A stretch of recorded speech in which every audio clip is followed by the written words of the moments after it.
I'm excited by this nugget. Hey, what was last week's, or last, if y'all remember?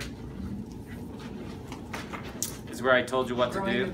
Water the garden. That was before.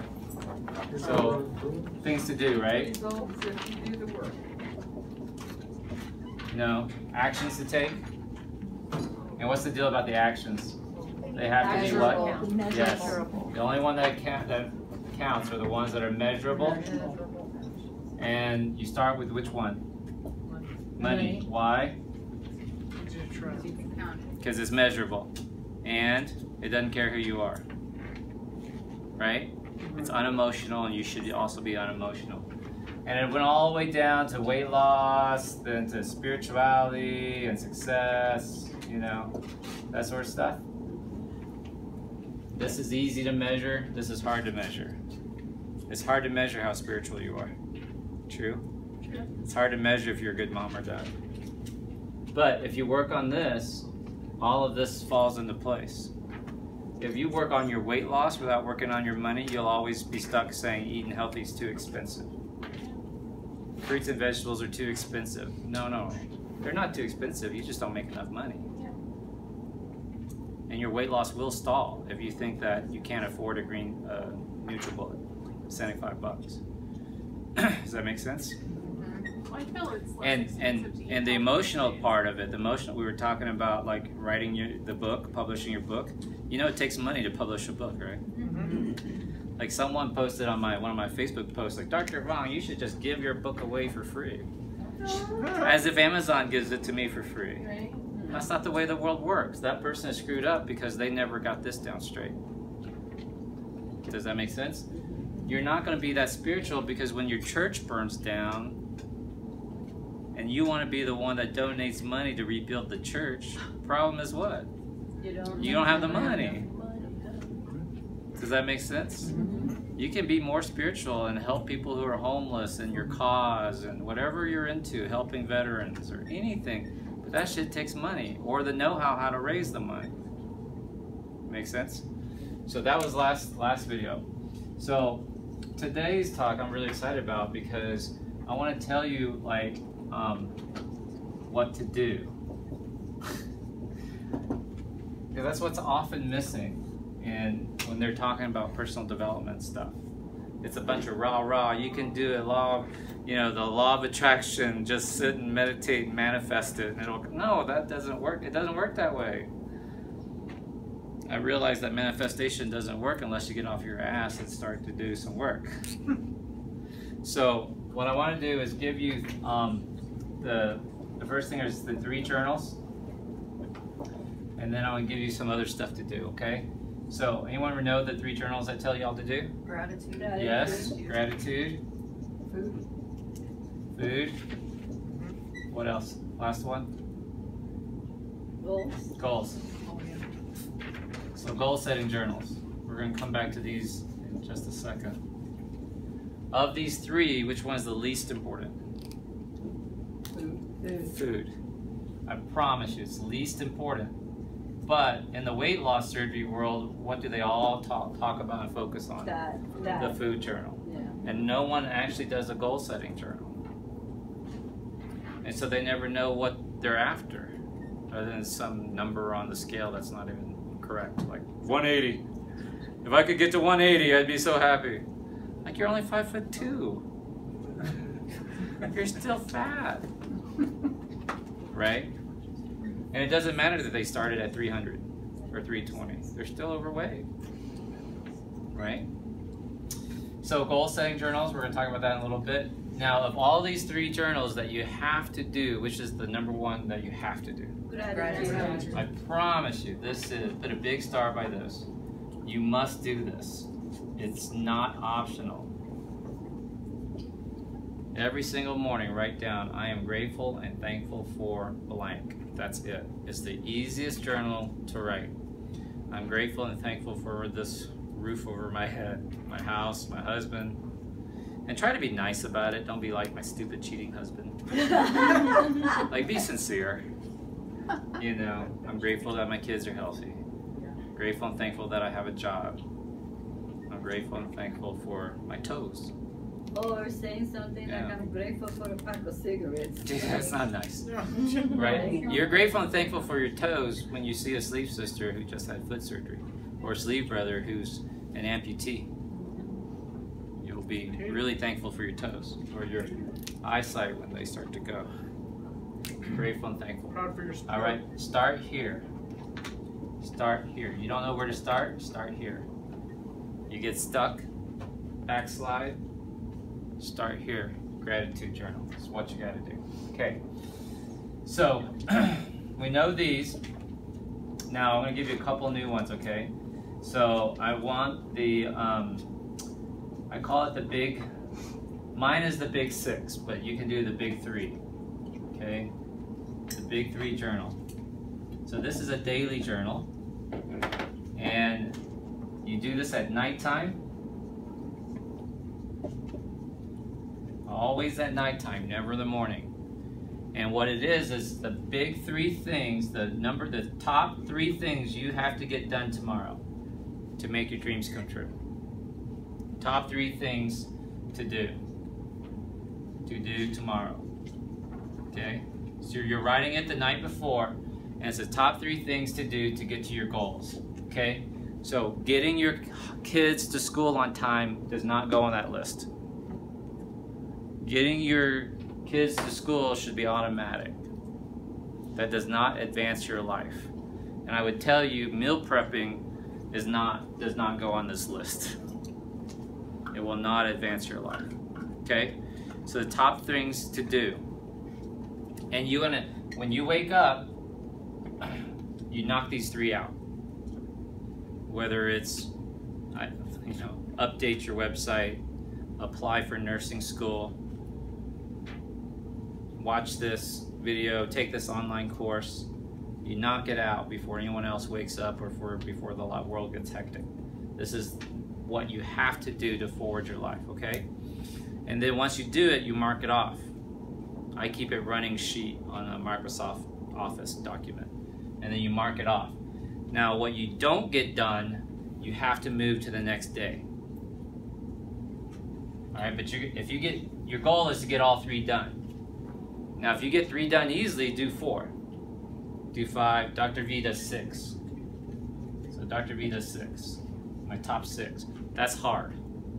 I'm usually carrying over 1 or 2. Okay? This has been shown. This is the #1 productivity improver. If you're a boss, if you own a business, a company, you tell your employees to do this.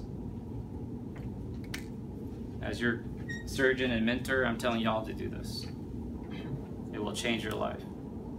It's really, if you know how I decided not to do the new heart thing? It came because I started doing this. I was wishy-washy, couldn't decide, something didn't quite feel right. I started doing my big 6. And then I realized, dude, this thing's it's just too small. What I want to accomplish, how many people I want to help, I can't be tied down to this. And it would have never happened. I would have never come to that conclusion because last week I told you I was going to sign that paperwork. I was that close to tethering myself back down. And it was only because I started doing I was really looking at my big 6. So start with the big 3. Y'all got it? And really knock it out. So if that means you got to wake up 30 minutes earlier, or an hour earlier, you need to do it. Don't wait to let the kids and the dog and the part. And do not check social media. Don't wake up and open up your Facebook. When you wake up, open up your big 3. Because you won't remember. That's the weird thing. It'll be like you're looking at it for the first time. Like, what do I have to do? Oh man, I totally forgot. I had to make that phone call. I had to do this website. I had to do this application. You totally forget. It's bizarre. And I'm kind of smart. And I just it's a subconscious thing. I would rather check my Facebook. It's like I totally buried it way back here in my subconscious to do.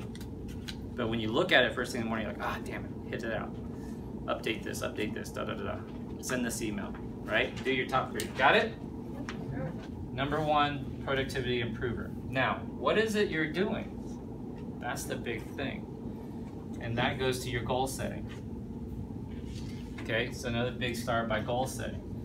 And by goal setting, I mean things you want to get done in your life. Buy a house, you know, start real estate, go back to school, move. Back to that list about this, you guys realize it takes money to move. A lot of people, they don't move because they don't have money. Problem is they're unwilling to admit it. Think about that. They're unwilling to admit it. So let's say you want to move or you want to buy a house. So then what you do now is what's your top 3 to get you there to that goal by that time. That's what you do, okay? And you want to, you want to do short term, long term, life goals. So short term for me is less than 6 months, right? You know, long term is 1 to 2 years, something like that. And then your life is your big ass goals, right? And you never censor it. Now, you're gonna update your goal setting every month. See, I used to do it once a quarter. Not enough. You forget. 4 times a year is not enough. It's not enough to check that metric to see how far you've come. Okay? So you want to, and then when you accomplish it, you mark off. Marking off the goal is what encourages you to keep going. And some people are doing this thing where they're trying to gamify things. By that, they're encouraging employees to, you know, reach their goals and stuff like that. So for example, if you reach a goal, celebrate. Give yourself a treat. Something small that you can afford. New pair of shoes, gym membership, movie date, fancy restaurant you haven't been going to. Attach a reward to your goal. It's super important. Because a lot of times people don't do that, and it causes them to not keep up with their goals. They've actually done studies that the opposite's true. By that I mean it's a punishment. If you don't reach your goal, you have to punish yourself in some way. So for example, if you get a buddy and let's say he's like a Republican and you're a Democrat, and you say, hey, we're going to achieve this goal, and whoever achieves it, whoever doesn't achieve it, you have to donate money to the other person's political group or campaign. That's painful. Or you have to like wear their football jersey for their football team. That's better. It's a negative consequence. Does that make sense? One, that gives you an accountability partner. Number 2, it gives you something that you really don't want to do. Like take a picture, post on social media of you in the bathing suit or something like that. Or you wearing the other jersey. But I like to do positive rewards, that's just me. And then you can gamify it. Now the problem with goal setting is this, that people forget. If you have not completed that goal in 3 months, the short-term goal, like if it keeps showing up, it's time to move on. Take it off the list. It just wasn't that important. If you keep missing that deadline, let's say you want to own a house in 3 months. 3 months goes by, you don't have a house, so you say, push it back 3 more months, and then you push it back 3 more months, get rid of it. Something in your subconscious is just not that important. Or you're saying you want to own a house because that's what everyone expects. Does that make sense? To you and your course, it's just not that important. It's taking a back seat. Now you got to really hammer this down, right? What to do. Now if you don't do this sort of stuff, what will happen to your life? This disorganization. Yes, disorganization, but from what? If you don't do it, what happens? You're gonna move backward or stay where you're at. Well, this is what people fall into this. Life happened. Right? Oh, but you don't understand, Dr. Vuong. Life happened. My mama got sick. I got laid off. My car broke down. And everything. Life happened. And my only answer to that is you realize that life is always happening. Like you take in a breath. You've been here an hour. Life is always happening. And you let shit happen to you because you didn't plan your day. You didn't plan what was important. You didn't set your goals. And the crazy part is this is never taught anywhere in school. I mean, I've been to so much schooling and nobody ever taught me this stuff.